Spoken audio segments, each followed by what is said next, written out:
What up? What up? So, I know I said that I was going to go live after the Mavs game, but I also scheduled it for 11 o'clock. So, honestly, being late was totally my fault because I initially expected to um, just finish watching the game and respond to it live with you guys. But I got so caught up in watching the game, I completely lost track of time. I did not expect it to go past 11 p.m. So, here I am, still going live. And I am keeping my eye on ESPN because honestly, a lot of y'all didn't even expect the Mavs to win, right? So if they end up showing some clips of the press conferences while I'm still live, yes, I am gonna show that and respond live with you guys. That was such a fun game to watch. And it's not even like it was really exciting. Like the Mavs got the lead early, right? It was tied in the first quarter. It was close. And yes, I have a sore throat again. Again. Um, but it was tied in the first quarter. Like it was 24 to 24 at one point. So the first quarter looked competitive. Then in the second quarter, the Mavs were like, "Did you see what they've been saying about us on Twitter? Did you see the number of people who still expect us to lose this game? Like, no, we have to make a statement." So in the second quarter, if I remember correctly, they outscored the Kings 44 to 19. A lot of it had to do with defense. A lot of it, though, had to do with teamwork. I think at that point in the game, they were at like 20 assists. So it's like, what more could you ask for? Like, we're seeing a lot of things from the Mavs that people were hoping to see when they got Klay Thompson, when they brought on Anthony Davis. We're seeing teamwork, we're seeing ball movement, we're seeing defense. Now, I'm not gonna sit here and pretend like all this makes the Luka trade make sense. I'm not gonna sit here and pretend like that absolves the Mavs front office of everything that they did in terms of how they've managed the team and its roster. There are people who are still gonna be mad, and rightfully so. But tonight, with this particular game, they definitely did their thing. They made a statement, and now we get to watch them play another scrappy team, the Memphis Grizzlies, in the next phase of this whole playoff thing. So I mean, shout out to the fans who continue to believe, but definitely a major shout out to all, like, just all the people who stayed up and watched. Shout out to the people who are watching me right now. Y'all are dope. When I go live this late, I really don't expect nobody to be showing up. So, while I have your attention, make sure that you let me know in the comments if you can or cannot hear me. I was having some issues connecting with my mic before I went on. That's another reason why I was late. So let me know if you can't hear me. Um, and if you're on a platform besides YouTube and you're leaving something in the comments that I'm not responding to, come over to YouTube to make sure that I can see your comments because sometimes they don't work right on Twitter. That's just facts. Um, but yeah, before I get too deep into all of that, let me hit y'all with an intro so y'all know who I am. Oh, before that, actually, shout out to the homie with STWF TV. They are a platform I think a lot of y'all might not be familiar with yet, depending on who you go to for your sports news. But y'all are going to hear a lot about them very, very soon. So wherever you see that acronym STWF, make sure you hit that follow button. Make sure you're engaging with their posts because you don't want to miss what's coming up. I promise. So, on that note, let me go ahead and hit y'all with a quick intro. We'll come back and we'll talk a little bit more about the Mavs and get into some of the more serious topics that I wanted to talk to y'all about tonight. Queen bitch, supreme bitch, I'ma stay that bitch.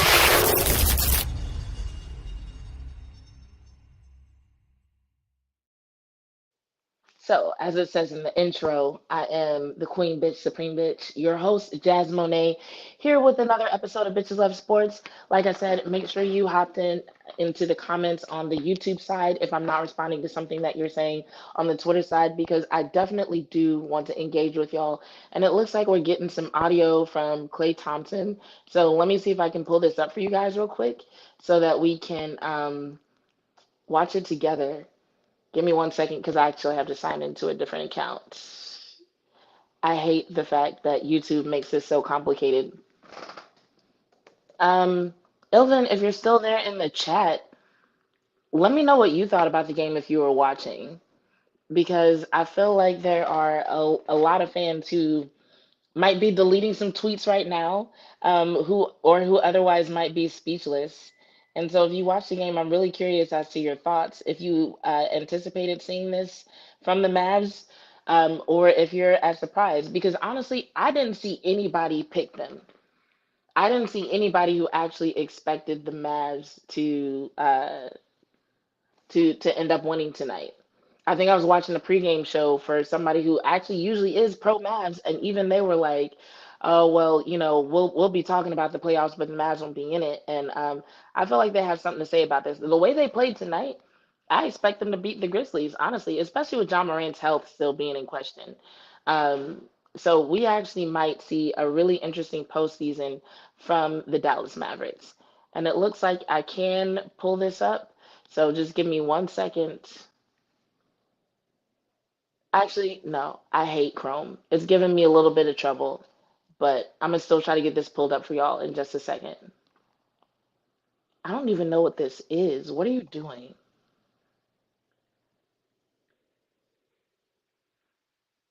I feel like there are so many situations where companies try so hard to get our business that they just make it harder for us to do what it is that we want to do. And it makes me not want to give them my business. All right, y'all bear with me for like literally like 60 seconds. I'm going to actually rewind to the beginning of what Klay Thompson said, and then we're going to go into it. So we won't miss anything. We'll just be a little bit behind the broadcast that's going there.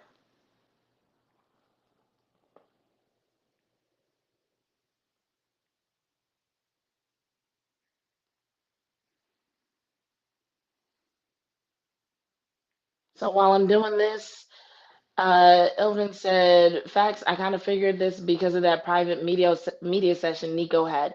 Yo, I'm curious. Did you hear anything about that media session? Because I heard about it, but what I heard about it was mostly people kind of complaining that it was a private media session and kind of speculating about what was said and what was not said because it was a private media session.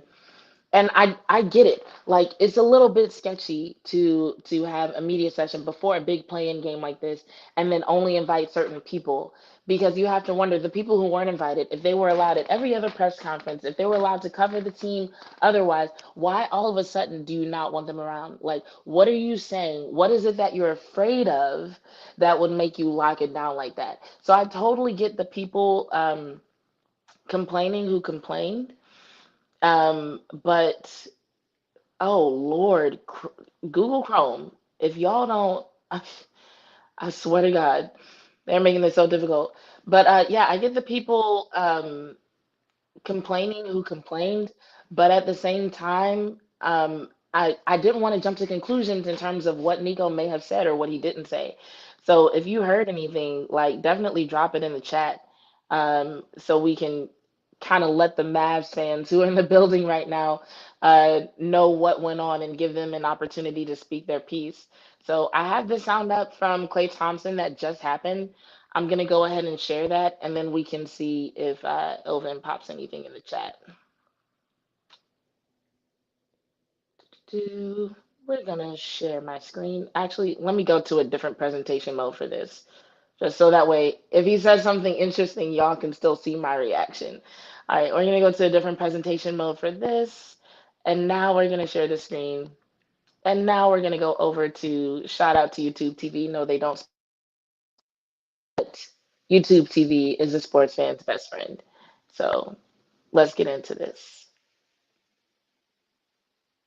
Klay Thompson joins us. Klay and Scott Van Pelt, welcome back to the show, man. Congratulations on the victory. There's so much chatter in the sports world, you know how we do on TV and all this and that about the noise outside. But Klay, all that matters is the group in that room. And there's a lot of experience in that room. What did you all know and what do you know that matters about what you guys did tonight and what you'll try to do Friday?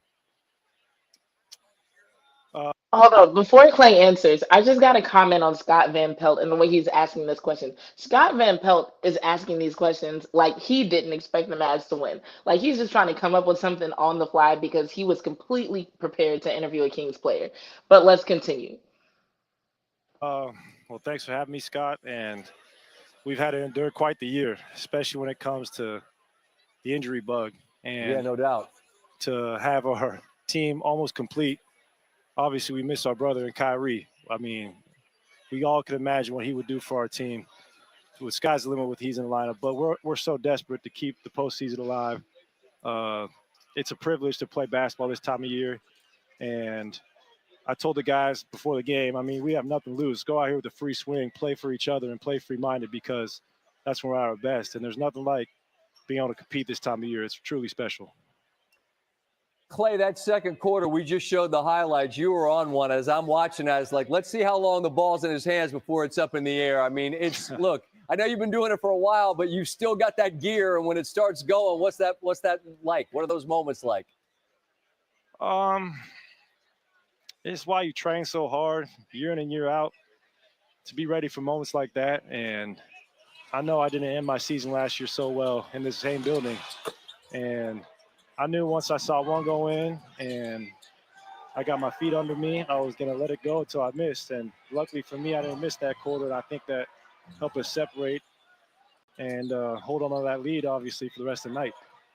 No doubt. Now, you and AD combined for 50, and there's a bunch of guys that made a finals run on this team and know what this is about. I think that gets underestimated, again, in the midst of all the chatter. Okay, before we keep going, I want to acknowledge a couple of things that Klay Thompson said. One was something that I didn't mention earlier, was that they were without Kyrie Irving. And that does make a big difference. I feel like with all the changes, it's been hard for Mavs fans or really anyone who's following the NBA to really keep track of like, okay, who's the star? Who's the guy with the Mavs right now? Like, is it AD? Is it Klay? Is it Kyrie? And I feel like what Klay is trying to express, and he's doing it in a very humble way, is that the way the team is set up now, it could be any one of them. And once again, I'm not trying to excuse the Luka trade, but if they can get more consistent at performances like this, I do think it'll be a lot easier for fans to move past that and start looking at the stars that they do have and say, like, okay, Luka's not coming back. Like, who's the next guy that we're going to root for? Who's the next guy that we're going to buy jerseys from? Who are going to be the guys who step up that we love to show up to this arena and watch play night in and night out? And honestly, props to Klay for being so humble because, like, his name has been dragged kind of like a lot, even before the Luka trade. When he was sent to the Mavs, there were people who doubted him. After Luka left, there were people who doubted whether or not he could carry the team. Now you have a game like this where Kyrie's not there, him and AD combined for 50 points. And honestly, this is the most humble version of Klay Thompson I've seen in a while in terms of situations where he has a reason to brag, in terms of situations where he has a reason to clap back if he wanted to. So I don't know, maybe he's also shocked that they're moving forward in the postseason. I have no idea. But what I will say is that I definitely appreciate the performance that he put on tonight. So let's keep going. And what do you lean into, Klay, as you head to take on a very talented and young Memphis team on Friday night that, again, might catch people off guard if they're asleep? Well, this was a great test for us. I mean, Sacramento's crowd is one of the best in the league, and it was electric in here to start the night. And this is what's going to prepare us to come when we go to Memphis. We know how talented that group is, and they have a great home court. But like you said, Scott, a lot of these guys have had finals experience, and a lot of guys are hungry to have an experience like that. And when you combine our young athletes with the veterans we have, we can hopefully continue this season and give it everything we have because we want to give the city of Dallas something to be proud of, at least especially with their energy and effort. And oh, appreciate that. To Memphis and lay it all out there, and that's all we can ask. That'll be electric too. But you guys have been down this road before, man. Klay, it's always a pleasure to watch you do what you do and to visit with you, man. Stay well until we talk again, all right? Thanks, Scott. It did feel good to exercise those demons in here, man. I bet it did. I bet it did. Buckets, baby, buckets. Klay. And that, I think, was a little insight into what he really wanted to say. It did feel good to exercise those demons. If I were writing about this game, that's something that I would definitely put in a headline or intro paragraph, just talking about the exercising the demons, where those demons came from, and what it must feel like for these guys who honestly, like, they didn't necessarily choose to come to the Mavs. Like, I know when we think about NBA players, we think about how many options they have and how much control they have over their careers. But, nobody really ever asked AD where he'd want to go if he got traded or well, no, I think somebody did ask. But anyway, long story short, they didn't, like, they weren't in a situation where they got to pick from all 32 teams and say like, you know what, out of everywhere, I want to go to the Mavs. And you know what I want to do when I get there? I want to make sure Luka Doncic is not there. Like none of that was their choice, right? And so it's like now they're here. They're trying to make the most of it. They had a rough ending to the season, basically since all of them got there between injuries and just issues with the roster, issues with the fans, and like I feel like I heard a few weeks ago somebody being like, "Oh, the Mavs aren't going to be in the playoffs," but they said it so matter of factly. I thought it was already decided because anybody who follows me, I've been busy. Um, and so I was paying attention to the NBA, but not like that. And so I thought it had already been decided. And then I turn around and hear like, oh, they're in a play-in, and I'm like, oh wow, well that's not what I thought was about to happen. So you've got all this negativity swirling around them, and then they get a win, and not just any win, but like a dominant win. Um, yeah, yeah. I feel like Clay, that was a very classy version of Clay Thompson. So props to him for handling that interview so well and being so mature about it. And we'll see if they maintain that if they beat the Grizzlies, because if they beat the Grizzlies, then they've definitely gone way above and beyond the expectations of a lot of people. Um, so let me see what Ilvin had to say about that press conference. He said, it's crazy. All these people didn't think the Mavs would win. With Coach Kidd talked about his locker room in the pregame. Facts. Clay held it down for the team. Agree. Clay scored 60 points in a playoff game. Whew. That's what I'm saying. I'm like, he definitely could have gone in that Sports Center interview and just been cocky and had like a list of receipts and accompanying clapbacks if he wanted to. And he was a very classy, very humble version of Clay Thompson, despite the performance that he put up, despite the fact that he basically willed that team to a win. And talking about exercise and demons, like y'all know, like Kyrie might not have been on the court, but we know he'd be out there with the sage. I would not be surprised if there were some rituals, if there were not some herbs that were set ablaze before this game in order to just give them all the help that they could possibly get. Willie says, hey, Jazz, what Nico did was wrong. You don't do your coaches and teammates like that. Fair.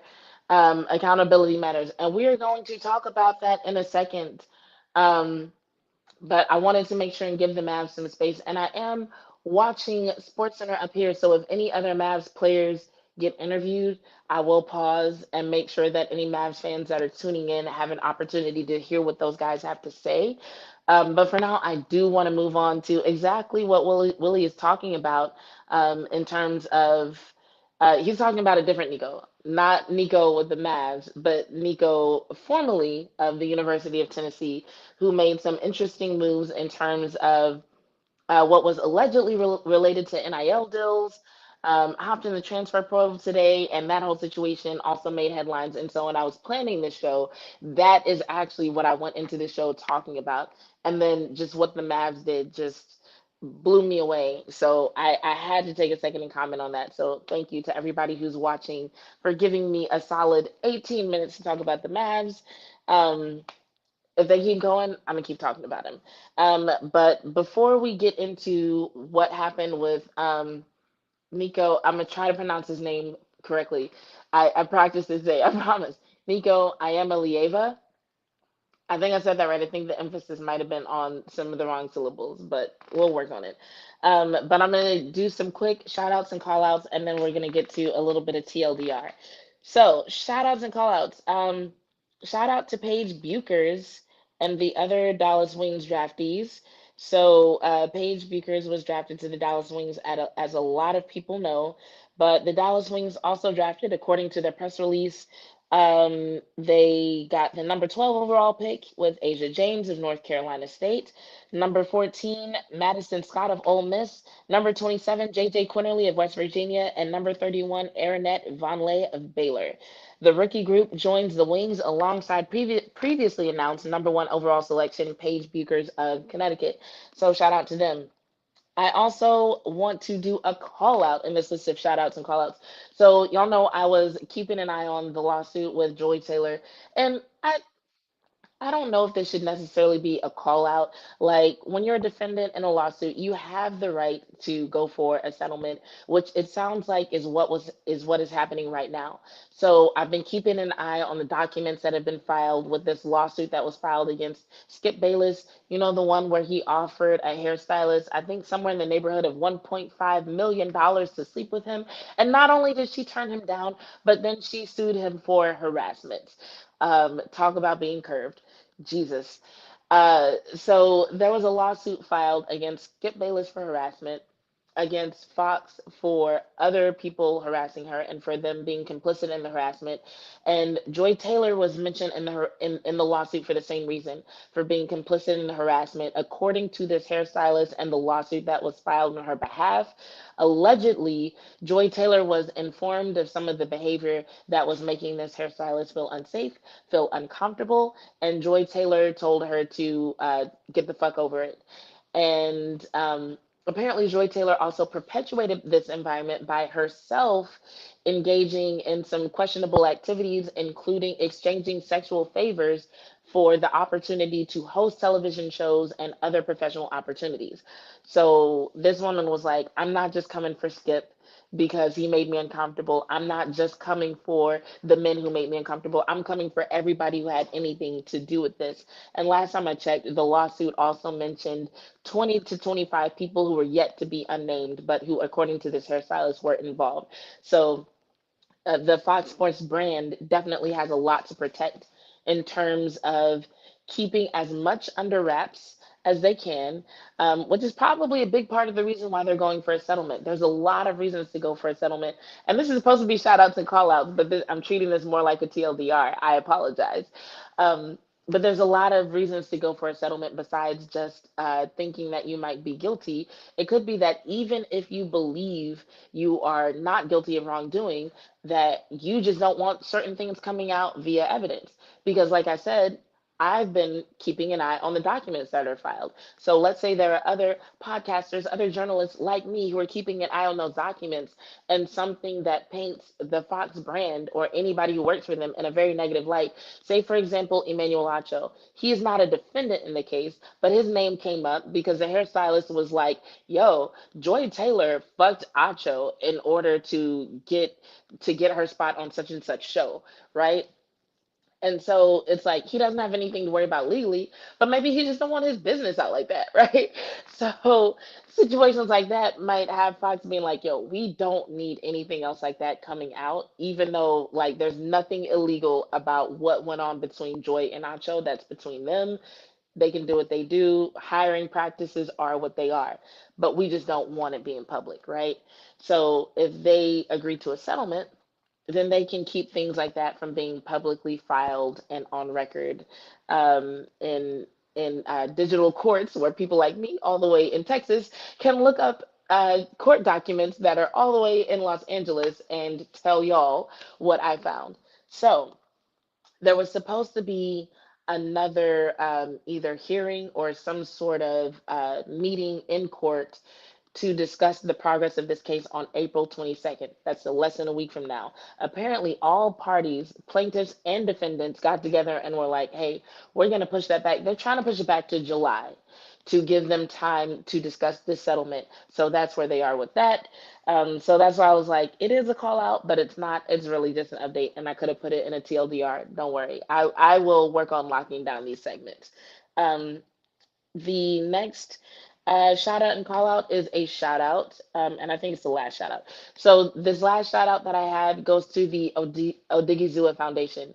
So that is the foundation that is spearheaded by Osa Odighizuwa, who plays for the Dallas Cowboys. Just recently signed a pretty solid contract for his position at defensive tackle, and they had a gala recently where if you look on my Instagram, I did like a short interview with him after the gala ended, and there was a part cut off in the beginning where he said how much money they raised. And the reason why I cut it off was because I felt like they were going to get more money, and I would rather portray it as an organization that is trending upward and doing great things. And today they announced that they ended up raising. $80,000 from their gala, which is a lot more than the number that he originally told me. So I'm glad $80,000 got reported and not the number that I was originally told, even though he was excited about it. Like, don't get me wrong. Osa was like mad excited about it. I made that decision without his knowledge to cut off that part of the interview. But for his first time hosting a gala with an auction like that, and just to see the support that he got, not only from Dak there at the gala, but other members of the NFL community, it was really dope. So they so far raised $80,000. I believe that increase is because of some of the auction items that ended up going up for bid online.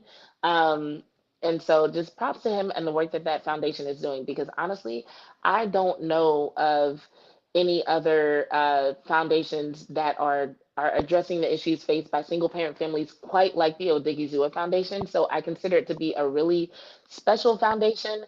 I think Osa is a dope ass human being. So make sure you follow the Odighizuwa Foundation on Instagram. I think is where they post most of their content, and it's the easiest way to keep up with their events, their causes, and things of that nature, and anything else that that might come along in ways to support them. So go to their Instagram, check the link in their bio, make a donation, bid on whatever they have left to bid on, and make sure you are supporting them. Um, I kind of want to go back to YouTube TV for a second because I saw something flash up on the screen that said Nico Harris does not regret trading Luka Doncic, and I kind of want to see what they're saying. So um, let me catch up to where they are in the broadcast. Actually, they just went to commercial. I'm gonna go back a little bit and I'm gonna put this on the screen and see if they're saying anything interesting, and then we'll go from there.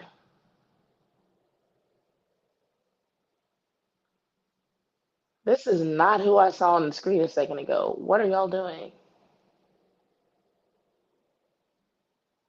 All right, we'll go from this clip with Tim Legler. Let's see what they're talking about concerning the Mavs, and then we'll get back into this real quick.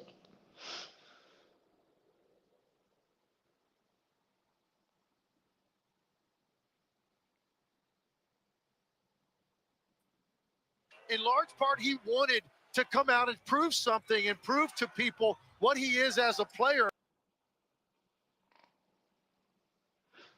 Looks good. He was aggressive. He didn't shoot the ball particularly well, but it looked like the dominant Anthony Davis on both ends that we know he can be. And so now you look at them a little bit differently than you did a few weeks ago, getting this guy back and how confident they look tonight. You mentioned Klay Thompson and AD. You know, Scott, they've got a few other guys on this roster that went to the finals a year ago. So they're used to deep playoff runs, some of the guys on this roster, and playing under bright lights. They're not going to be fazed by what they see on Friday night. I mean, who knows how that game ultimately goes?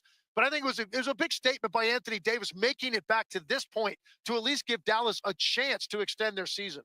No, we understand that Luka's in LA and Kyrie's injured, but a lot of those guys that played significant glue, important minutes, they got finals. They got a taste of the finals, and I'm sure they don't want to go out after just one win. Legs, appreciate the time. I look forward to visiting down the road throughout the playoffs, my friend.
Thanks for letting me know there's no sound. I don't know why that happened. Um, so what I was explaining was that TLDR is the segment where I take big topics in the sports world and I boil them down for those who maybe don't want to read all the scientific studies and lawsuits and stuff that I like to read. So TLDR, for those who don't keep up with the lingo, stands for too long didn't read. So today it's a three-part TLDR. The first part is about the NFL and their standards for helmet performance. So last week, they shared their annual helmet laboratory testing results conducted in collaboration with the NFLPA, highlighting new top performing helmet models available to NFL players for the 2025 season. Now, what's significant about this is y'all know how for the longest time Guardian caps have been like the standard in terms of safety. So what's great about a lot of the helmets that they're trying to push players to use is that they're Guardian cap optional. In other words, their testing has shown that these helmets are just as good as not better than a standard helmet with the Guardian cap. And that's good because a lot of players said that they don't use the Guardian caps because they're uncomfortable, they're heavy, they're hot in the summer, so on and so forth. So there have been new helmets developed that's like, hey, you need that same level of safety. On the flip side, players have to pay for these helmets themselves, which may not be a big deal if you are a star player with a huge contract. But if you are not one of those star players with a huge contract, maybe you don't want to spend $300 or $400 on a helmet, and so you have to kind of choose between your personal budget and your safety.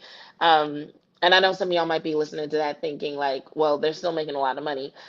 Yes, they are, but one day we're gonna have a talk about the money that NFL players make and what their lifestyles are actually like. And I think it'll be illuminating for some of you. But for now, suffice it to say, like, yes, that is a decision that has to be made. And sometimes it's not as simple as people would lead you to believe for an NFL player to spend $300 or $400.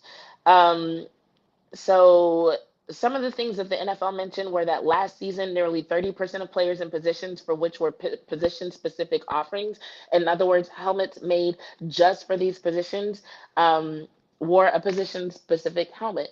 So those were offensive linemen, defensive linemen, and the quarterback had helmets made just for them, and about 30% of those people decided to go that route. Um, Also of note is the fact that the technology between two of this year's new models, the Light Apache Pro and the Light Gladiator Thunder, they were developed by awardees of the NFL Helmet Challenge, which is a $3 million competition designed to accelerate helmet performance and safety for NFL players. So something else that happens every year is that the NFL will hold different challenges where scientists and engineers can get grants, not only for helmets but also for other things. A couple of years back, they did an entire contest dedicated to medical use of marijuana. I don't know if they still do that. I just remember that that was something that they did. And this past year, they had this $3 million contest for the helmets. And so two of the models that they approved that are considered top performers in this group um, were actually models that came from that contest. So props to them for holding that contest and getting something out of it. But something that I want to highlight that is not in the NFL's press release and that is not in the article that NFL.com posted, and maybe they have a reason for doing this, but it is this fact. Um,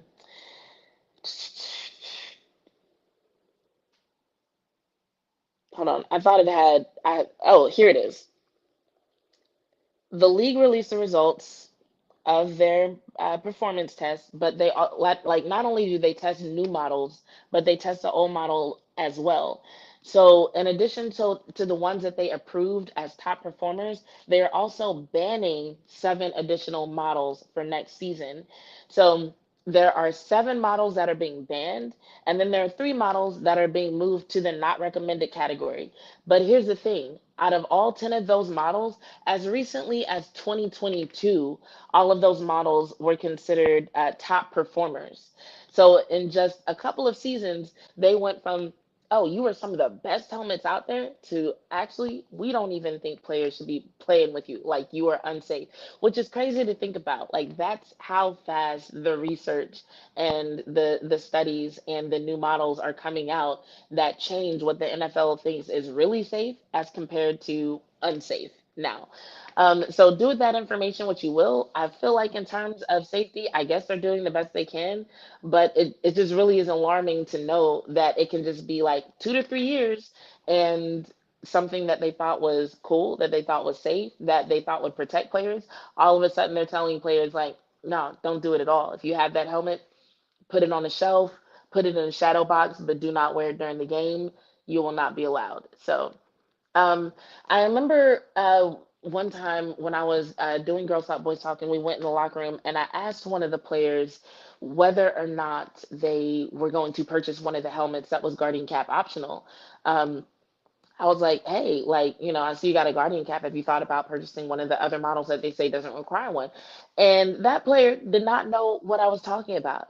So I'm happy about these options, but I also hope, especially with the NFLPA being involved in these studies, I also hope that they do more to make the players aware of their options, so that they all have the option to stay safe. Um, the next part of our TLDR is, I don't know what happened to my notes here. We might just skip to something else. Actually, give me 1 second. I'm gonna play a video for y'all while I go and get my other notebook, and it might be in there. Since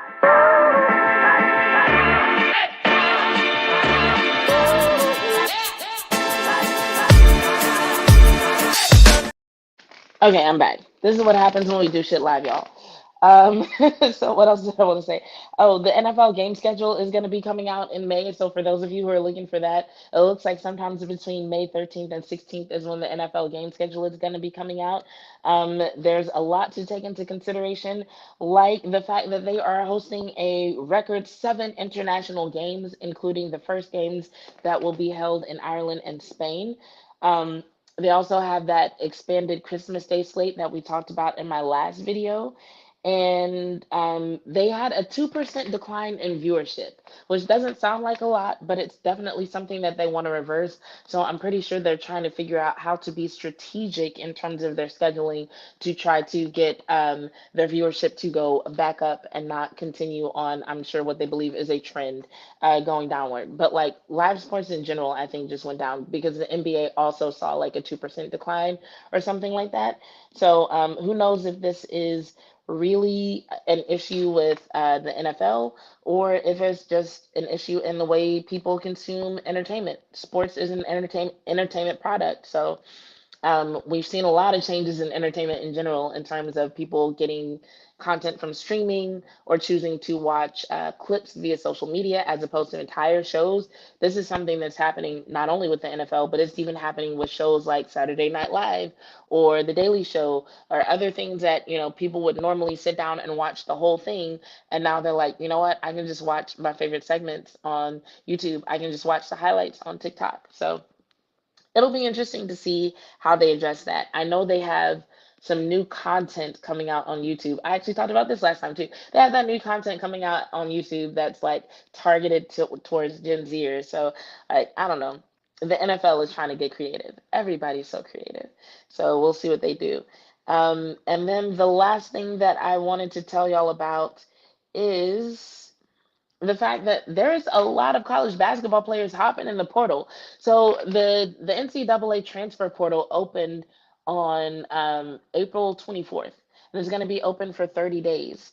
But as of last week, at least, as of April 10th, about 35% of the male basketball players who were on rosters at the beginning of the 2024 season entered the portal, and about 25% of the female basketball players who were on rosters at the beginning of the 2024 season entered the portal.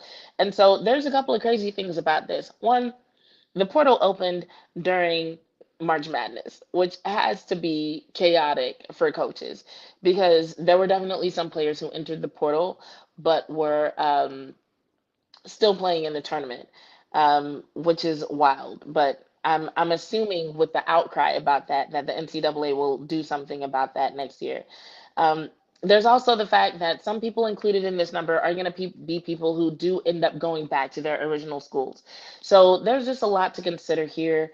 The numbers that we've gotten as far as who's in the portal and who's not don't necessarily take into account that a lot of these people are people who weren't getting scholarships at the schools that they were at. So they really are going for a better opportunity. There are people, like I said, who are going to be going back to their original schools.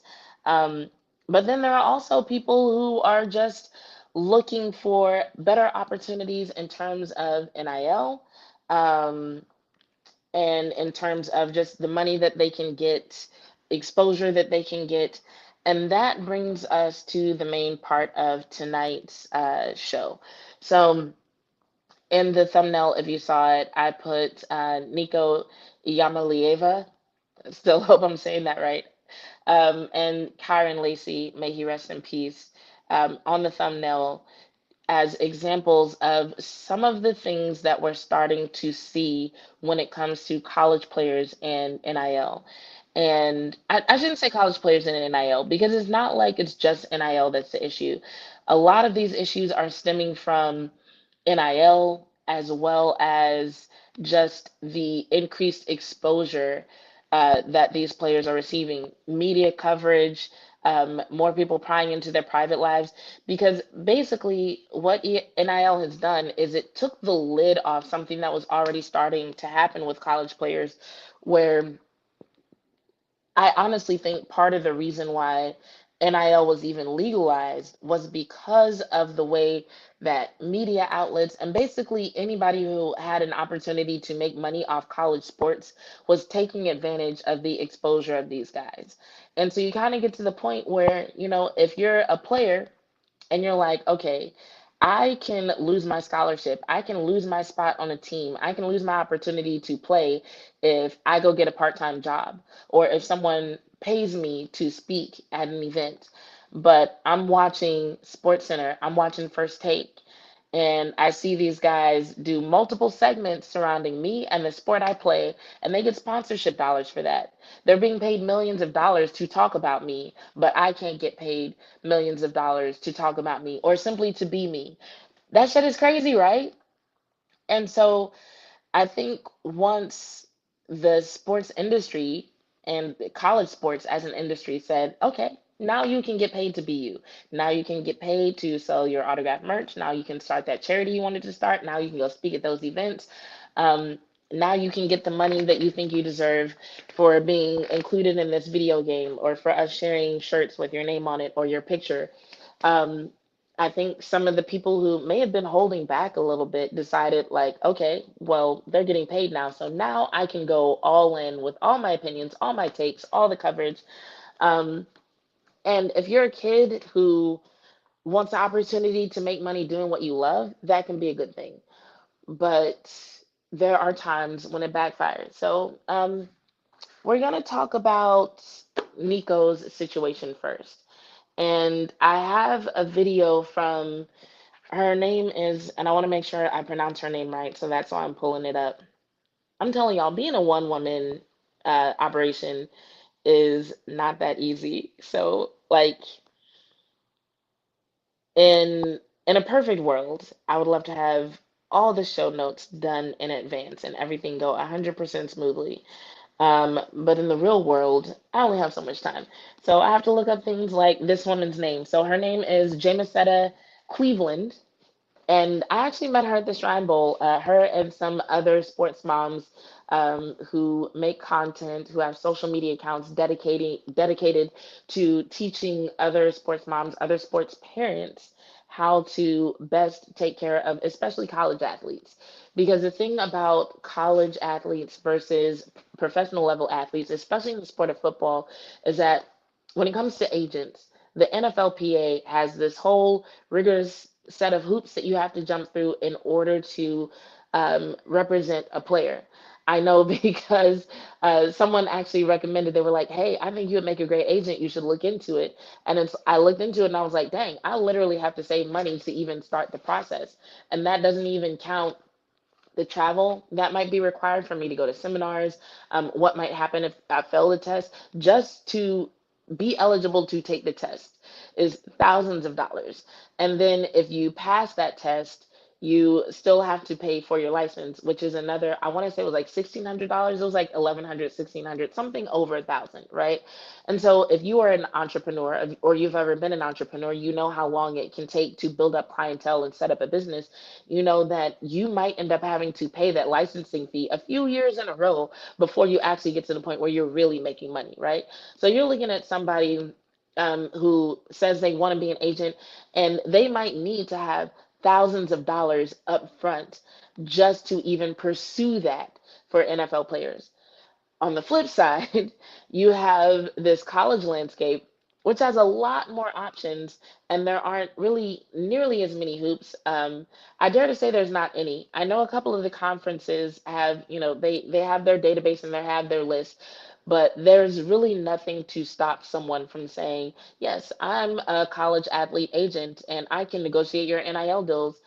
Just trust me on that. And some desperate family or desperate student falling for that. In this situation, however, this isn't some snake oil salesman of an agent. This was actually Nico's father, whose decisions and actions are being called into question.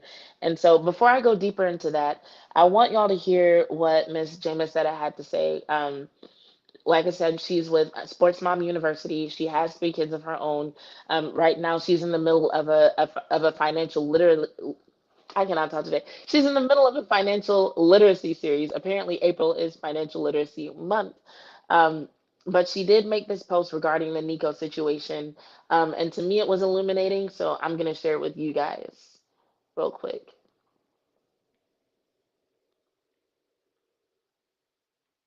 Oh, the file disappeared. I'll pull it up real quick. Here we go. I'm going to give an unpopular opinion in the whole UT Nico saga. The young man overestimated his value. And he and his father, who people are saying is his advisor, they don't understand how to move in the business of sports. And here's why I say that. One, Nico was offered $8 million at a time when there's only one other person that was close. That's Jaden Rashada. Jaden Rashada didn't get his money, but Nico got his. But 2 years ago, nobody else was $1 million. No one else was $1 million player. So not only did he get his $8 million recruiting inducement from the Aspire Collective, but also the University of Tennessee got the state of Tennessee to sue the NCAA so that they could keep Nico. One of the things most people don't understand is that the reason that the NCAA can't enforce its NIL rules is because UT got the state of Tennessee to sue so that it couldn't. So we're going to give you life-changing money at a time when no one else is coming close. Also, we're gonna blow up the whole system of enforcement. We're gonna get our state to sue the NCAA so that we can keep you. That's hella loyalty. A school can't demonstrate more loyalty. So what Nico and his father were, in a sense, asking for is more base pay. I want to move from $2 million to $4 million. But you didn't really need to make that move. Because of when his NIL contract was written, I'm almost positive he doesn't have offset language in there. So had the young man really played his cards right, he would be getting 100% of his revenue sharing dollars. He'd be getting 100% of his collective dollars from the Spire Group, and he'd be getting any other NIL deals that he could bring to the table for himself. What he gave up in terms of goodwill and insured dollars, because right now he's going to hit the portal, but he's not going to come close to what he could get. Even if he gets his $4 million in base pay, it's going to have offset language. It is going to have offset language. He could have stayed at UT, got all of his rev share, got his collective contract dollars too, and asked for more money if his family understood how to do business.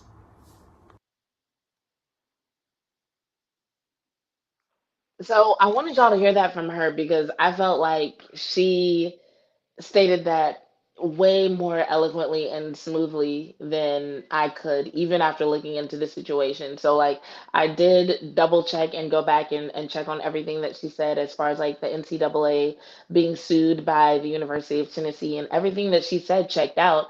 Um, which is really interesting to me because those are parts of the stories that are not being told by major media outlets. What's being emphasized is, oh, he tried to pull a pro move and quote unquote sit out for more money. And then today it was all about him, oh, he's going to UCLA now, which, by the way, is not a done deal. He did enter the portal, but it's not a done deal that he's going to UCLA. Maybe that's where he wanted to go. I did read somewhere that UCLA did talk with his representatives, which apparently is his father. Um, but it is not a done deal. So the future of Nico and what money he may or may not be getting is still up in the air. But I did want to read a couple of perspectives related to this. So one of them was written by Vols Wire, and this is by Dan Harrelson, who says that Nico Iamaleava is going to UCLA due to the Vols offense. So basically, this article says that it actually had nothing to do with the NIL. It had more to do with the makeup of the roster and Tennessee's recruiting practices. Um, so apparently, Colin Cowherd said, I'm told moments ago that Nico is going to UCLA. Family still claims it's not about the money, it's about the Vol football offense. I was not told what the Bruins are paying. That's what Colin Cowherd said earlier. Um, Another quote from this article said, well, not a quote, but another section of this article said, Iamaleava entered the NCAA transfer portal Wednesday with a do not contact tag. The NCAA transfer portal opened on Wednesday and will close on the 25th. Okay, so we already talked about that. Um, but I feel like there was one more source that talked about him not doing it for money. And even if I don't find it, just suffice it to know that there are a couple of quotes out there that are saying, hey, this was actually not about the NIL. Nico is being portrayed in an unfair light. What he's actually looking for is a competitive team. Um, so let's see if this is one of the articles that includes it, because there was a quote that I wanted to put out there. I might not find it. But here's another article from Front Office Sports by Amanda Kristovich. And she basically has an insider look into how the whole thing has played out and what led to him going to the transfer portal. Um, and So I'll just read exactly what she wrote because she kind of just she breaks down the whole situation in chronological order. So she said Wednesday morning, Iamaleava entered the transfer portal after a week-long saga in which a report suggested he was asking for more NIL money. He skipped the practice before the Vols spring game. That's kind of what set this whole situation on fire, right? Which onlookers saw as a negotiating tactic. Over the weekend, the Vols parted ways with him. He's represented by his father, Nick, and by California based coach Cordell Landers, as well as at least one lawyer. None are considered certified agents. In a phone interview with Front Office Sports on Monday, a close family friend of Nick, that's the father, who has been heavily involved in his son's NIL negotiations, denied claims that Iamaleava pushed for more NIL money. The narrative was bullshit, says the friend, who declined to be identified by name.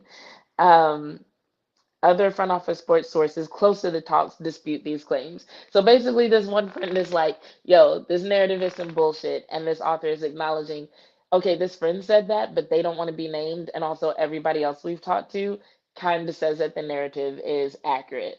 So moving forward through the article, they say the dispute dates all the way back to December of 2024 when the Vols got knocked out of the newly expanded college football playoff. Iamaleava's representatives had a conversation with head coach Joseph Hupel and explained what they would need in order for Nico to stay. Um, According to this quote, Big Nick said, "We want you guys to reassure us that you're going to recruit and get the O line right, that you're going to go out there and you're going to get receivers." So, according to this, it wasn't about NIL, it was about the O line and about receivers. The family friend who said this denies that these conversations had anything to do with money. So, he's denying that it was ever brought up at all. Um, Moving forward through the article, it says last week coaches called Nico into multiple meetings to ask whether he intended to transfer, to which he replied, "I hate when ads pop up and mess up what you're reading. Like I want to actually read the article, like not the ads. Like what the hell? Where was I? Okay, now this page is just annoying. Do they think people don't actually like to read these things? Um,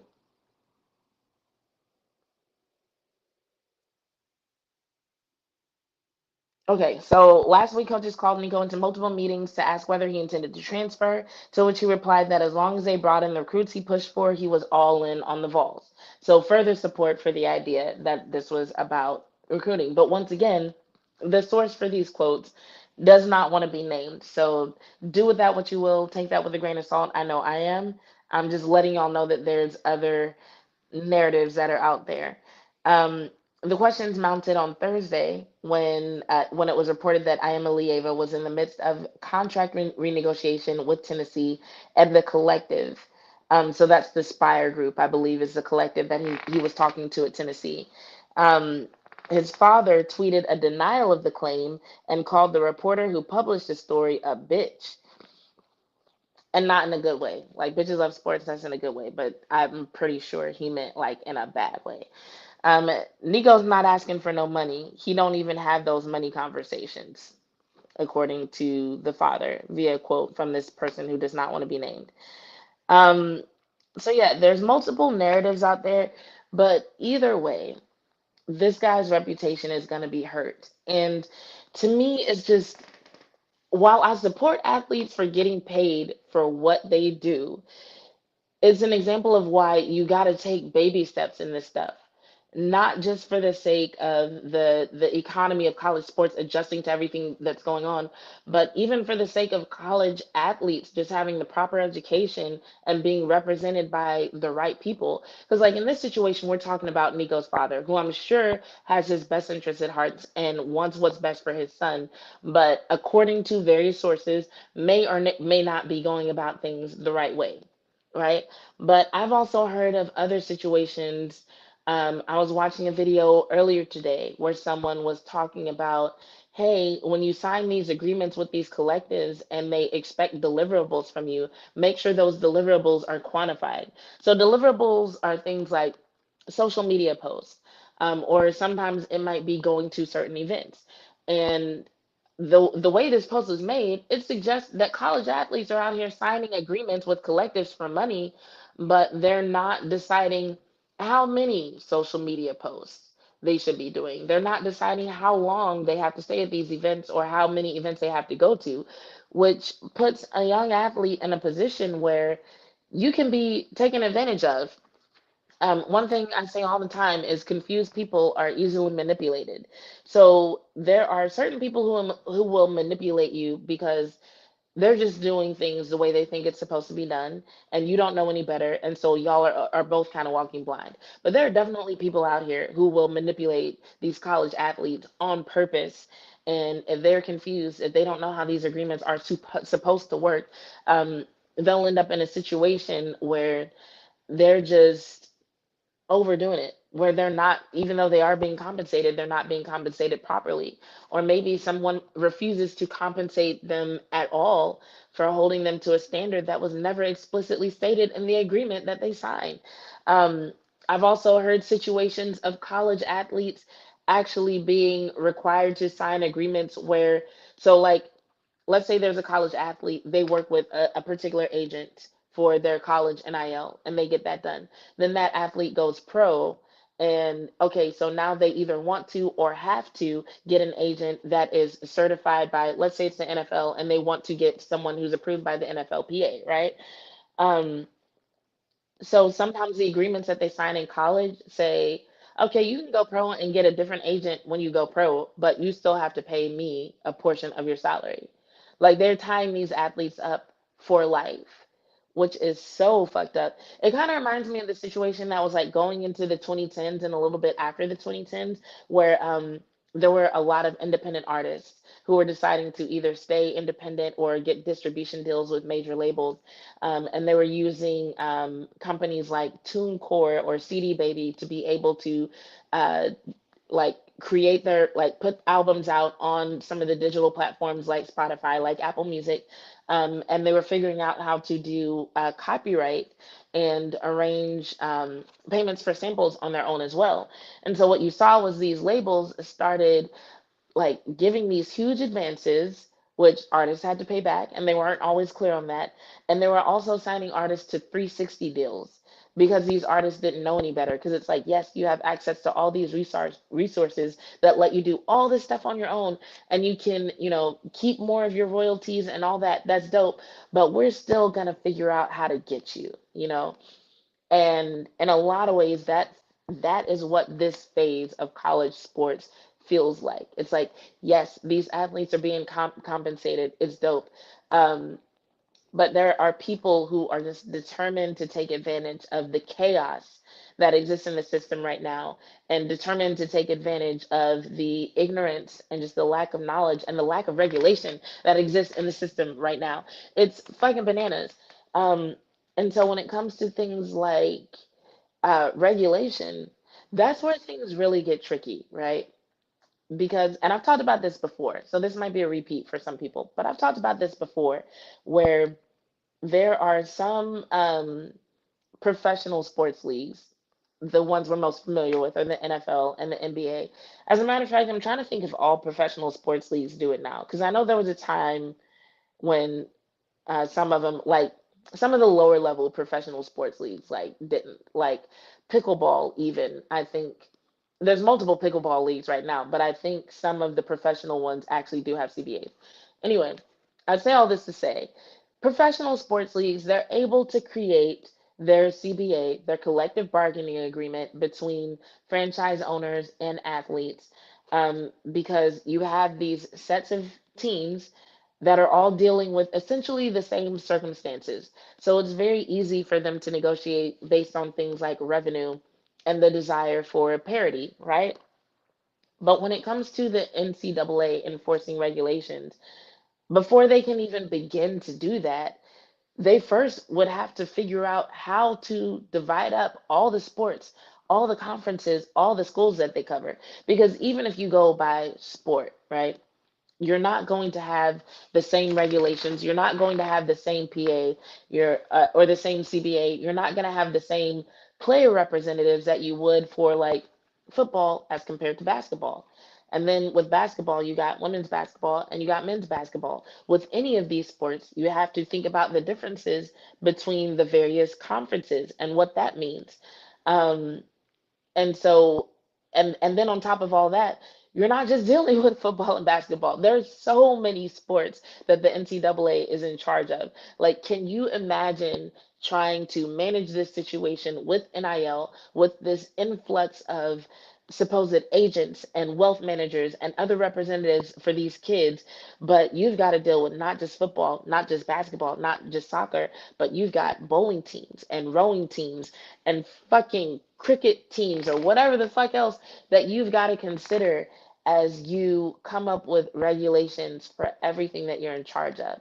So for the NCAA, as long as students weren't getting paid and it was just student athletes in general, it was comparatively easy. That made the whole thing look simplified. But now that we're dealing with money, we're dealing with, especially when you talk about things like revenue sharing, and just think about the difference in revenue between what's the HBCU that just got a hockey team like a couple years ago? Was it Tennessee State? So think about the different standards for revenue sharing between something like University of Texas football and Tennessee State University hockey. Just think about that comparison. To make it even more familiar, think about just at UT alone. Think about the difference in revenue between their football team and their women's volleyball team. And their women's volleyball team is good. Um, So there's just so much that they have to take care of that by the time they catch up and figure out even how to do it, much less actually get it done, there's going to be so much harm that is done to these students. And they literally can't get this done fast enough, literally. And when I say they literally can't get it done fast enough, I mean they're going to have to put something else in place as a stopgap to help some of these kids. Or not, they might just wash their hands of it and be like, you know what? Y'all fought for compensation. Y'all fought to be paid. These conferences are fighting for a revenue sharing model. Y'all figure it out. And if there's harm done, well, hey, this is what happens when we rush processes like this. So don't get me wrong. I do still feel like the NCAA, um, they did not do the right thing in the very beginning. And by in the very beginning, I mean decades and decades. Hell, we might be going damn near on a century ago when they decided to designate student athletes as student athletes in the first place, basically to avoid situations like having to pay for their medical care or things like workers' comp, right? So it was always selfish. It was never altruistic. Like, oh, we just want these kids to have an education. No, it was never that. It was always a money grab, and they let that shit go on forever. They could have addressed this a long time ago. They could have started taking steps to address this a long time ago, but essentially they bet on the idea that they had enough power and money and lobbyists and cachet to never have this happen. And now it is happening, and it's causing chaos. Um, so all I can say is to all the student athletes out there, or we don't even call them student athletes anymore, to all the collegiate athletes out there and the parents of collegiate athletes or anyone who knows or cares about a collegiate athlete, just do everything within your power to make sure that the people who are making decisions for you or the athlete that you care about, that they know what they're doing. um, Follow pages like Sports Mom University. Like I said, she has 3 kids, so a lot of the information that she's sharing is coming from not only her own experience, but also other professionals that she's met who have good information to share. So just there, even though it's not required, there's so many ways that you can educate yourself. Um, so just don't be ignorant. And especially for those families that are in like survival mode situations and you are just so excited for the opportunity to have some money coming in, for the student athletes who just cannot wait to, get their dad a new vehicle, get their mom a home. Just like at least try to get a good lawyer. Like don't be in such a hurry that you make decisions that negatively impact you for decades to come, because there are people out here seeing to it that you do just that, that you're negatively impacted and that you're lining their pockets. Um, so yeah, just be careful out here. It really is a wild, wild west when it comes to colleges and the NIL. Um, and the other side of that, the coverage of this situation. Um, the way this whole situation with Nico was covered, it was covered in a lot of the same way that a professional athlete's contract negotiations might be covered. And this isn't the only situation recently where I think something like that happened. The situation involving Kyren Lacy. So for those who are not up to speed on that, Kyren Lacy is, or was, I should say, was a football player at LSU who unalived himself recently.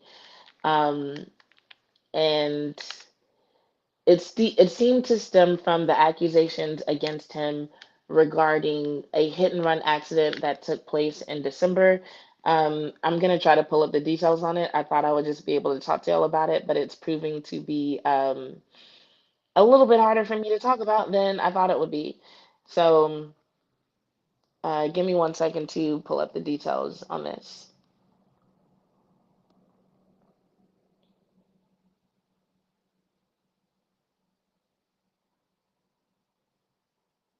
Actually, it's not coming up. So I'll just go based off what I remember because I did read a lot of the details on this case. So essentially, the hit and run accident that occurred, just for the sake of getting us all on the same page, because I don't know who's kept up with this and who hasn't. Once again, if you have any comments or questions, you can go to my YouTube page and hop in the chat. Um, I'm happy to turn this into an actual conversation. But The hit and run accident itself was a situation where allegedly Kyren Lacy was speeding through traffic and was in a section where there was no passing. So this happened in Louisiana. I don't remember exactly what road it's on, but as someone who has driven through Louisiana a lot, I can describe to you what a lot of the no passing situations are like. And they're essentially like these long 2-lane roads that go through multiple cities. They're so long. Um, so there are certain sections where the signage and the markings on the ground say, hey, if you need to pass, it's okay to pass here, because we believe that there is enough line of sight for you to be able to determine if you can pass safely. So in this section, if you need to hop into the other lane and nobody's coming and you need to pass, you can. There are other sections, however, where essentially the signings and the markings on the ground say, hey, there's too many hills. We just don't think that it's safe for people to try to pass here because you won't be able to see someone who's coming from the other side of this hill. So just if the person in front of you is going too slow, just deal with it for a little bit. So according to reports about the accident, this was a section where there was supposed to be no passing. Kyren Lacy allegedly went to pass in the opposite lane, and there was oncoming traffic. One vehicle went to the right, so over onto the shoulder, or in some areas there's no shoulder, there's just grass, or not much of a shoulder. So, according to reports, one vehicle went to their right in order to avoid Lacy, and the other vehicle swerved to the left and ended up hitting someone who was in the right lane. And so, for those people who are wondering, okay, if he was in an accident, why was he not injured? It's because he was not involved in the collision. There were two other vehicles that were involved in the collision, but according to reports, it was Kyren passing in a non-passing zone that led to the collision and ultimately led to the charges against him of fleeing a scene, of being responsible for a homicidal car accident, so on and so forth, right? So if you were to go to Google and uh, anybody can do this. You can go to Google, you can type in his name, and you can set the time period to before the headlines came out about him unaliving himself, right? And if you look at that time period, the time period I put in, and actually, let me see if I can bring it up. I might still have it up here. Because the time period that I put in was, um, I'm gonna just go ahead and share my screen just so y'all can get an idea of what I'm talking about.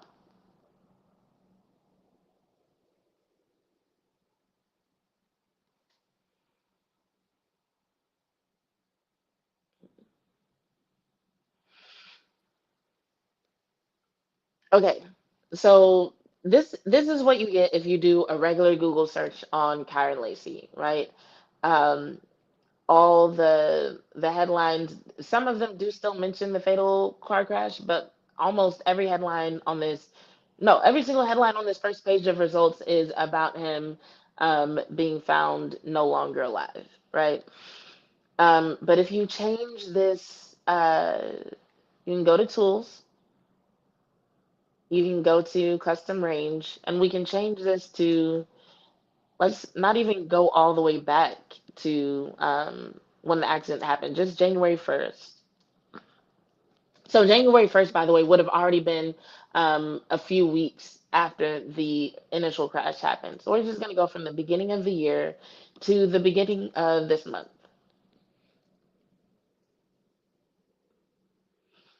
And so it's all these headlines about his legal situation, about what's going to happen with him in the draft, um, about whether, like, about him turning himself in, whether or not he should have done it, what it's going to mean for his future, so on and so forth.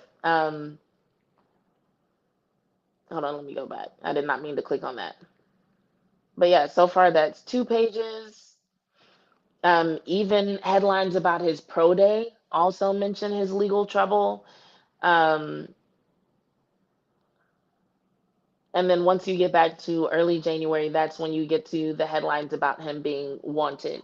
So essentially, just several straight months of this is a narrative about him, even though he turned himself in, even though he tried to move forward with his pro days. Almost nobody wanted to talk about anything else. And so I say that to say, when it comes to college athletes being treated like pro athletes, and there's money that goes along with that, but there's a certain type of coverage that also goes along with that. And that certain type of coverage is what affected this particular young man. And I mean, we can talk about like how people should be held accountable for car accidents like that at some point. But I really feel like one thing that's not being looked at is just how that coverage can affect a young person. And, I'm talking about college athletes right now, but like, let's be real. This is something that can also affect pro level athletes. This is something that can affect NFL players as well. So this isn't like something that's exclusive to college athletes. This is just something that we're seeing um, for, I don't want to say the first time, but we're seeing it more often in terms of the way that college athletes are being covered. And I think a lot of people are not considering the impact on these athletes. So Kyren Lacy, he was 24 years old. So that has a lot to do with like just COVID and the additional years of eligibility that a lot of players were getting because of that. So, I know a lot of people are like, oh, he's super young. He was in college. No, he was in college, but he was 24 years old. So that is actually, in terms of like life experience, that is actually the same age as what a lot of NFL players would be. So, like, yes, I'm talking about college here because I feel like we just need to be more aware of the flip side of the coin in terms of college athletes and them getting paid and them being basically treated like professionals. But like in terms of just strictly age, like no, this is something that could literally affect any anybody who's in the spotlight. Hell, not even athletes, but we're gonna bring it back to the topic at hand. So the main reason that I wanted to address it was not because I feel like we shouldn't be covering these athletes or anything like that. It was because when the news broke, I remember I hadn't heard about it. I was working that day and I went on Instagram and I first saw it on another athlete's Instagram story, another athlete who is professional now and did not go to LSU. And I was like, oh, did you know him? My condolences. I sent that, in response to their Instagram story. And then later I realized a lot of people were posting it, and this is not to like disparage the people, but like I went back and I deleted the message that I sent because I was like, okay, you probably don't know him. You might just be one of the people who's just giving space or allowing space for the situation. I get that. But I didn't post anything about it. And the reason why I didn't was because there were so many people who were posting things like, make sure you reach out to someone if you need help. Um, you're not alone. Make sure you talk to somebody. And for me, just shit like that just doesn't do it justice. It doesn't. It just feels like the same bullshit that gets shared anytime a tragedy like this happens. And you see people over and over again saying, you should talk to someone. You should go to someone. Know that you're not alone. And they don't understand what they're saying when they say that. They don't understand how shallow those words can come off to someone who's either had a friend who unalive themselves or who's been in a position where they considered it or they've participated in self-harm or they've had thoughts of it. And I was just like, even though I do believe you should reach out to someone if you need help, I just didn't want to seem like another person posting empty words about the situation. Um, and so that this is my acknowledgement of the situation, but it also brings me to my game notes segment for the night.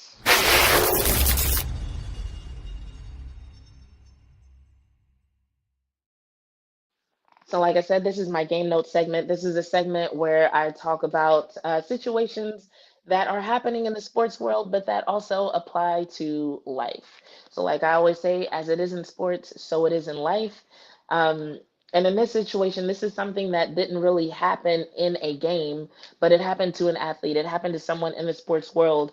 And so, regarding situations like this is really what I really want to say is like, this is my message to everyone who says, people should talk to people when they're going through something like this.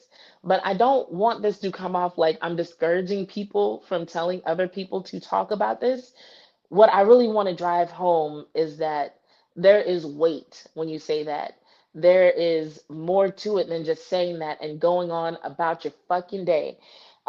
So I have three main points that I want to get to when it comes to um, what you say after someone makes headlines because they've unalived themselves, and the message that you send to people in general when you say, make sure you reach out to someone and get help. So, number one is usually people are reaching out long before the situation gets that bad, but you don't see the signs. Um, I don't know what people expect when they say reach out if you need some help. I don't know if they think like, okay, if I say this enough times, then anybody who reads this, they'll know that if they have these thoughts, they should stop and call someone first. A lot of times the reaching out happens long before a person gets to that point in their lives, but it may not be as obvious. Because, like, if you were at a point where you're thinking about unaliving yourself, to even say that out loud takes a certain level of vulnerability, right?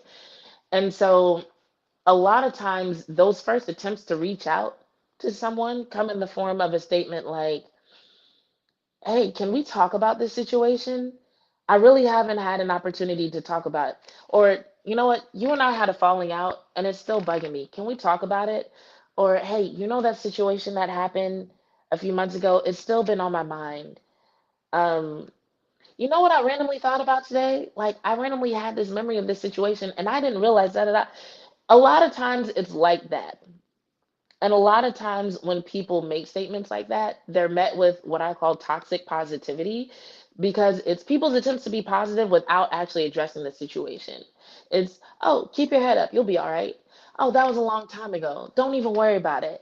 Um, or let's say you are that person that this person reaches out to and they're like, oh, we had that falling out. Can we talk about it? You know what? I'm past it. I really don't like bringing up old stuff, you know? So this is just something that I want y'all to think about because sometimes, and this is not saying that you have to have conversations that you don't want to have.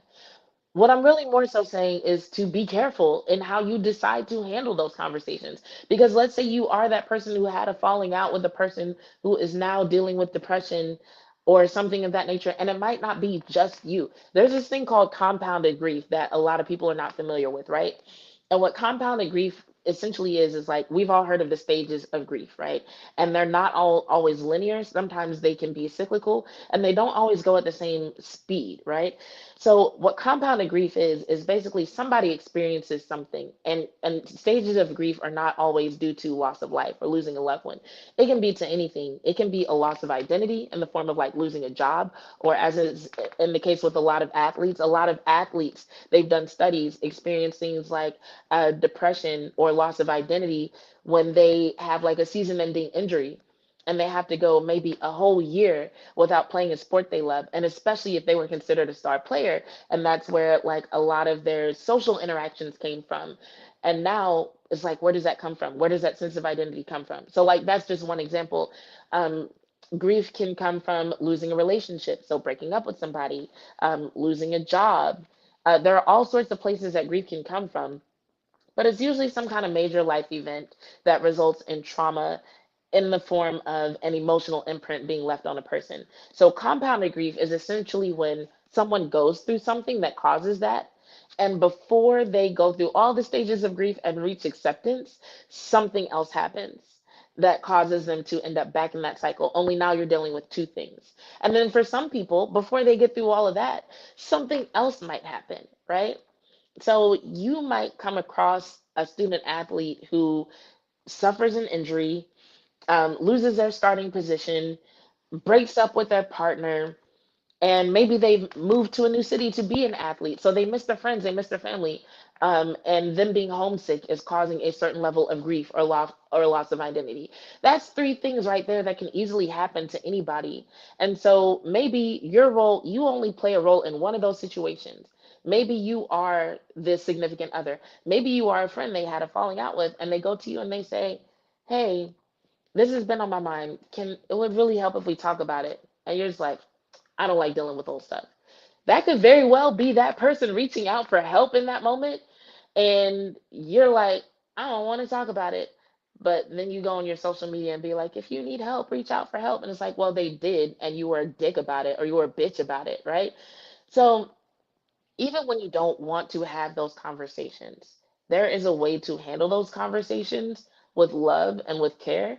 Being rude, making someone feel like they were wrong for being vulnerable, ghosting them, blocking them. Do what you want. If that's what you want to do what you want. Just know that there are some situations where you could be making a person's situation worse, where you could be taking that depression or that anxiety that they feel and amplifying it. Um, the next point that I wanted to mention regarding people who say just reach out for help, you're not alone, is a lot of times people who need the most help will not be pleasant to talk to.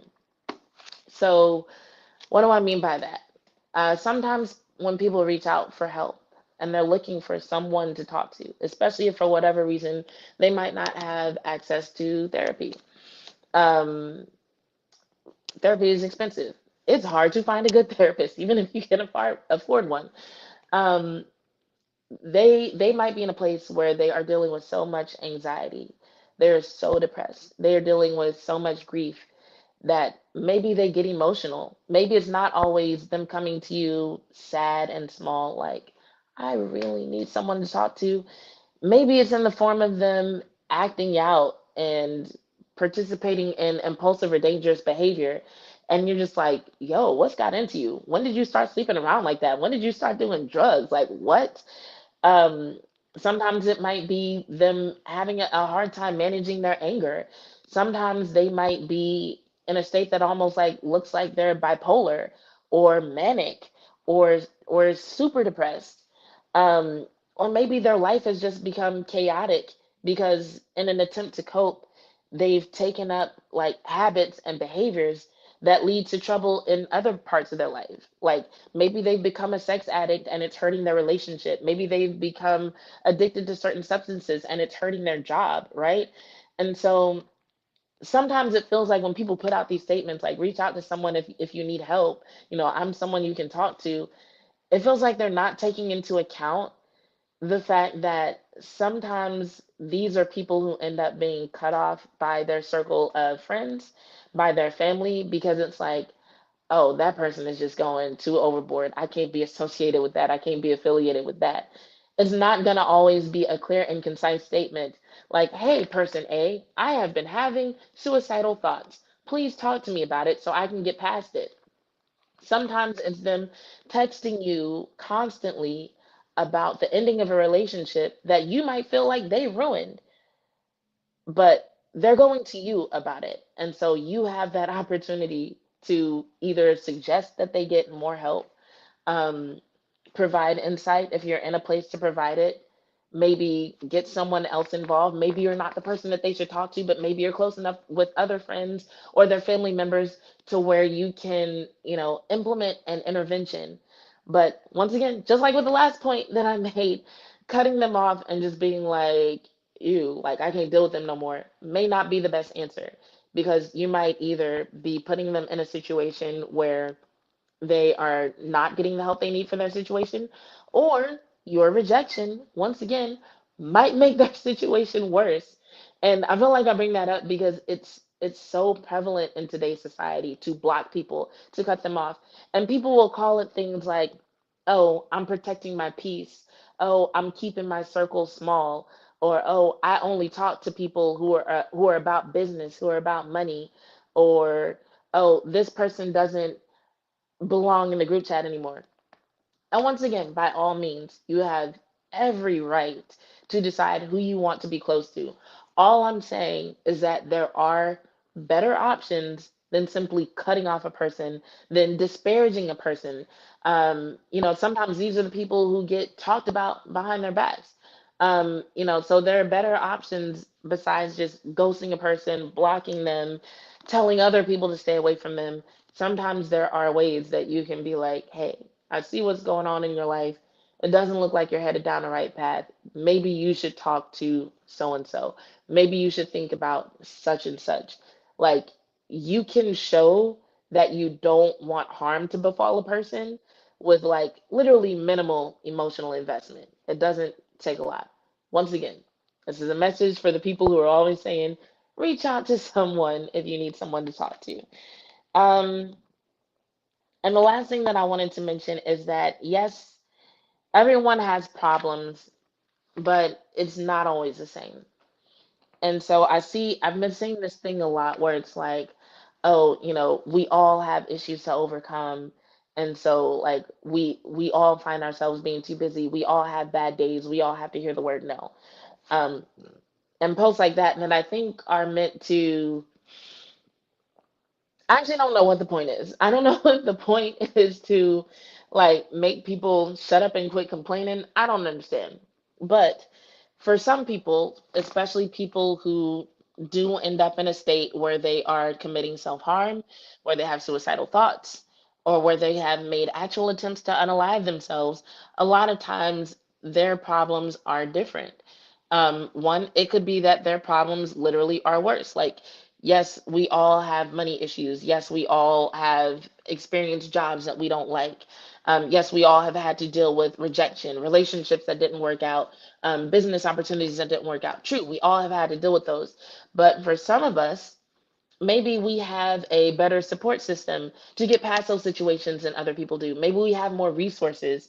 Um, Maybe we are not dealing with an actual chemical imbalance in our brains, like depression, like anxiety, or even like other neurodivergent states that cause people to process these things differently. For example, some people with ADHD have what's called rejection sensitive dysmorphia, to where their brain literally processes rejection differently than how a neurotypical person might experience it.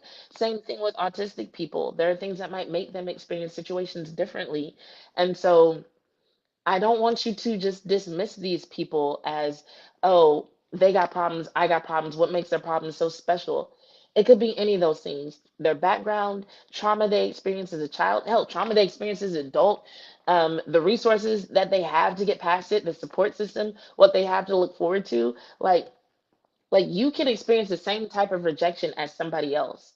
But if you are able to quickly find another opportunity or something to move on to besides that, the way you process that rejection, or better yet, going back to the first point I made, the likelihood of it turning into something like compound grief might be different for you than it is for someone who doesn't have the opportunities or the access or the connections or the resources that you have. So these are all the things that I want people to think about. And instead of just saying, hey, reach out to someone if you need help, maybe we should try just being better people that people can reach out to. And again, I want to reiterate, this does not mean that you have to have conversations that you don't want to have. This does not mean that you have to establish close relationships with people that you don't want close relationships with.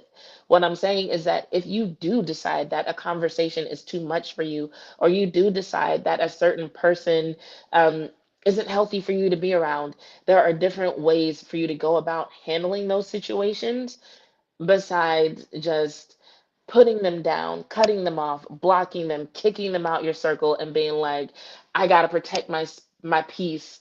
I gotta keep my circle small. Stay the fuck away from me. There are other ways to go about it. Um, and oh, there was another point that I was gonna make that I don't remember what it was. Oh, I was gonna say regarding Kyren Lacy, I would bet money. I would bet money that he did reach out in one of the ways that I mentioned. I would bet because like I showed y'all at the beginning of this segment, we're not talking about a week. We're talking about months of coverage of this situation. We're talking about months where everything that he heard was about this situation where um, he and his representation assured the public that even if he wasn't found innocent, that once the details came out, everybody would look at the situation differently. I think a declination of charges was the phrase that his attorney used, basically meaning, hey, once the details come out, like a lot of the stuff that they're charging him with, they're going to have to drop those charges anyway or reduce those charges because this didn't actually go how they're saying it went, right? And so he was trying to get that message out there, but amidst all that, there's questions of like, oh, the NCAA like removing his option to even enter the draft. Um, people questioning where he would be drafted or if he would drafted, if he would be drafted.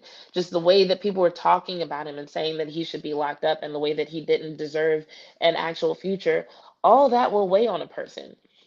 And so, for those reasons, I would bet money that at some point he reached out to someone in one of the ways that I mentioned. I would bet money that he went to someone and said, maybe he didn't say, "Can we talk about it?" Like he was 24. I know sometimes people in their 20s aren't the best communicators, but I would bet money that he either tried to vent, there was some noticeable change in his emotions or in his habits, something that somebody could have addressed in order to change this that simply did not happen. And I'm looking for a post that was made that I intended to bring up on the screen. I might bring it up if I can, but it was related to they had posted something about. Let me turn my phone down. They had posted something about the resources available to athletes who are dealing with this sort of thing, and I definitely wanted to make sure and share that. And I thought I'd saved it, but apparently I didn't. Give me 1 second, you guys. Did anybody say anything in the chat? No. Y'all are quiet. Y'all must all be watching on Twitter because this is usually what happens when people are watching on Twitter. I'm like, I see numbers of people that are watching, but I don't see anything in the chat. Was it this one? No. Okay.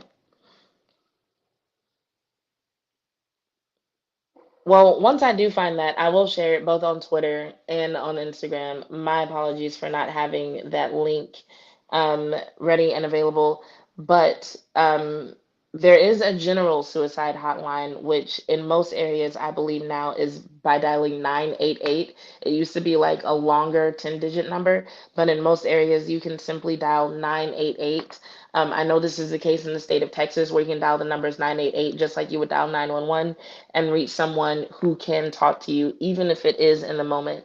So if you are one of those people who's experienced a situation where you felt like you had no one to talk to, and you were having thoughts of unaliving yourself or harming yourself, or even harming someone else, because these are not just suicide hotlines, they're also crisis hotlines. So, whatever your crisis is, even if it's not specifically suicide, you can dial 988 and actually get help. Um, on college campuses, there are individual suicide prevention hotlines that you can dial. And in some areas, apparently, you can text the word home to 741 741. So I'm going to put all this in the description of the video. Once again, that's 988 that you can call, or you can text the word home to 741 741. So even if you're not in a place to talk about it, someone actually can reach you if you are in a better place to text about it. And when it comes to therapy, yes, there is a cost, but BetterHelp does offer options for virtual counseling. Um, and a lot of the therapists that are on BetterHelp will also respond to text messages throughout a day. So I'm going to look one more time to try to find that post that I mentioned because it had some really good resources and facts and figures.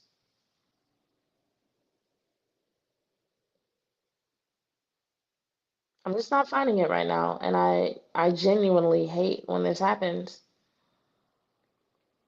I can't even find the account that it was on.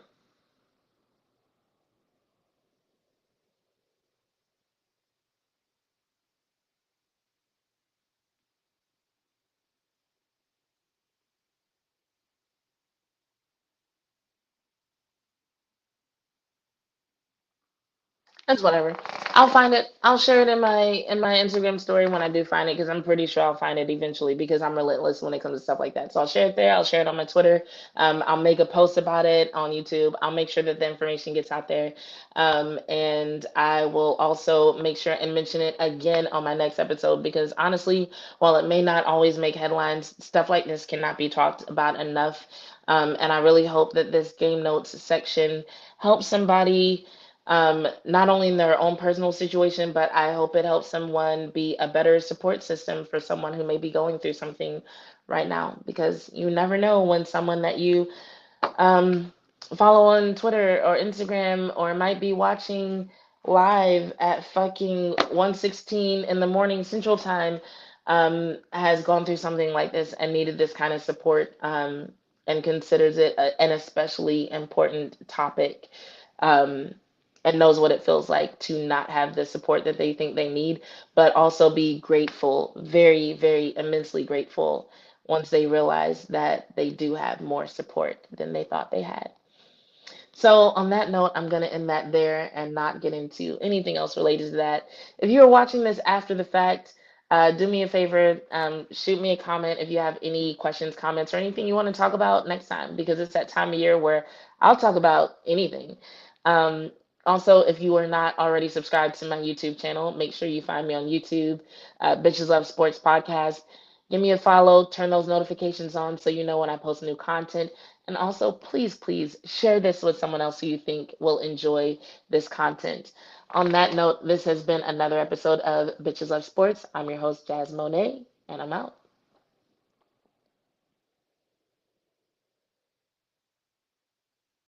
You only think of us as a bitches when you intimidated. Put it that way. I think people that's look at a woman and she's an so aggressive sad. woman who's out to get what she wants to get. You know what I'm saying? Ambitious, and they want to say, you know, when a male is assertive, this what he wants. He's looked at as a strong male, but yet when I get it, you know, I'm a bitch. Exactly. And if that's what I gotta be, exactly, to get what I want and to make it somewhere, then I'll just be that.